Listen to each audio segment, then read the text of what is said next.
Coming up next, Book TV presents Afterwards, an hour-long interview program where we invite a guest host to interview the author of a new book. This week, from George Mason University in Fairfax, Virginia, historian Paul Escott argues in his new book, What Shall We Do with the Negro? Lincoln, White Racism, and Civil War America, that the policies of Abraham Lincoln presented a politician more concerned with reunification than the future rights of slaves. Mr. Escott discusses his book with Jane Turner Censer, history professor at George Mason University, and following the interview takes questions from students and faculty.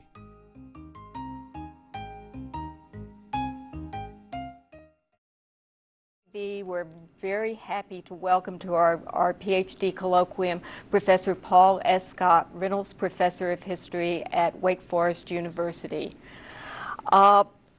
You've already written a great deal about the South, about Jefferson Davis, about Southern leaders. How did you come to write about Lincoln in your newest book? I think there were two things. One is, as you said, I had written an awful lot about the South during the Civil War, and that naturally left me a little curious to see what I should learn about the northern side of the war. But then in addition, in teaching the Civil War and Reconstruction for years, I noticed how great a gap there was between what my students perceived to be the history of the Civil War based on their understanding of our popular culture and what I knew to be the facts. So I wanted to investigate that gap between myth and reality a little more as well. And that led to this project. Well, tell us more about the Lincoln you believe emerged in the course of your researches.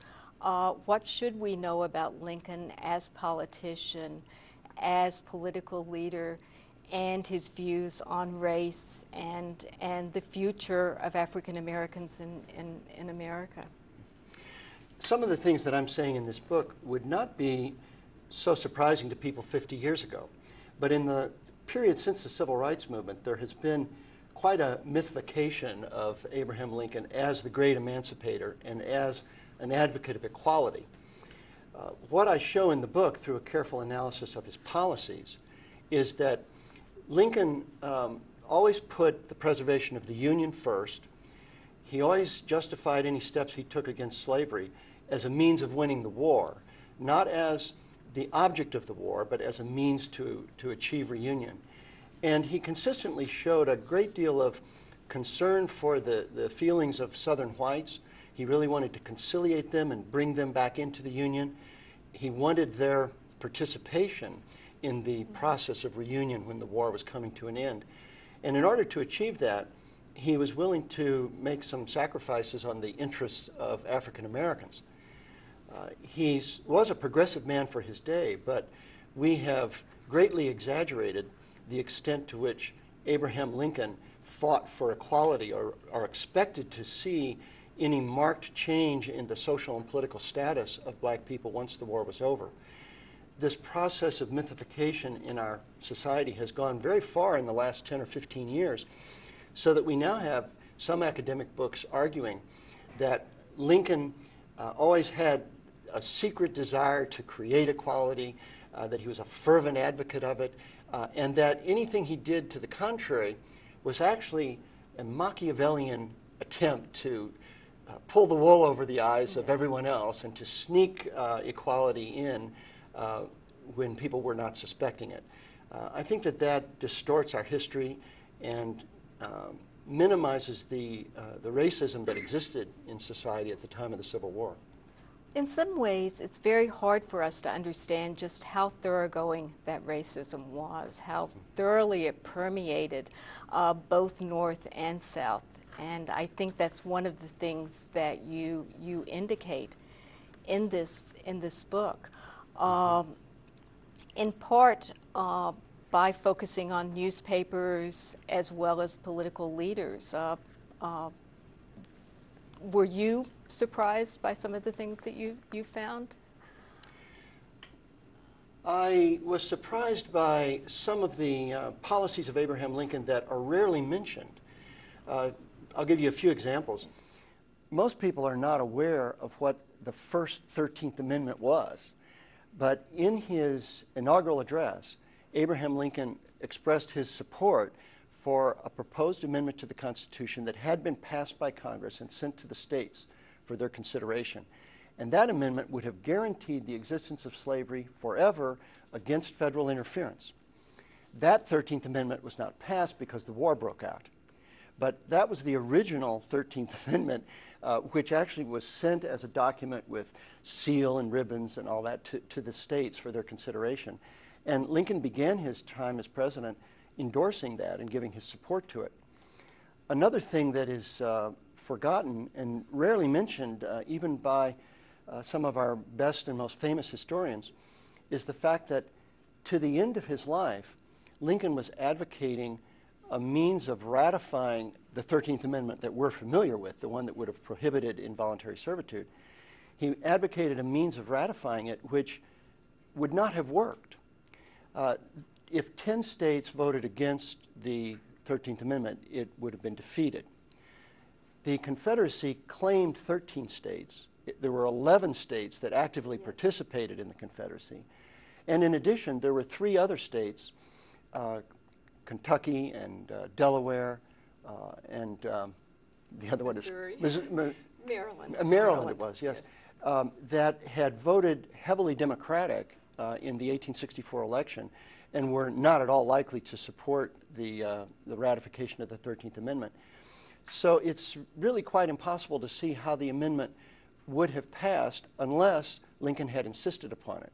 And he was not insisting upon it right up to the end of his life. Instead, he was urging Southerners to cooperate with him in Reconstruction. He was offering them incentives.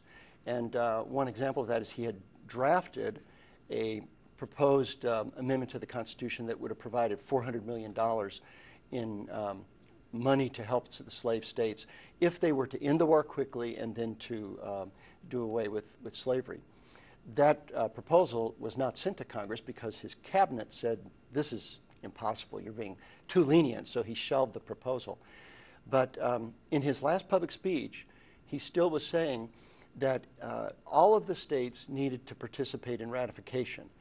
If ratification were limited only to the states that had been loyal to the Union, he said that method would be questionable and sure to be persistently questioned.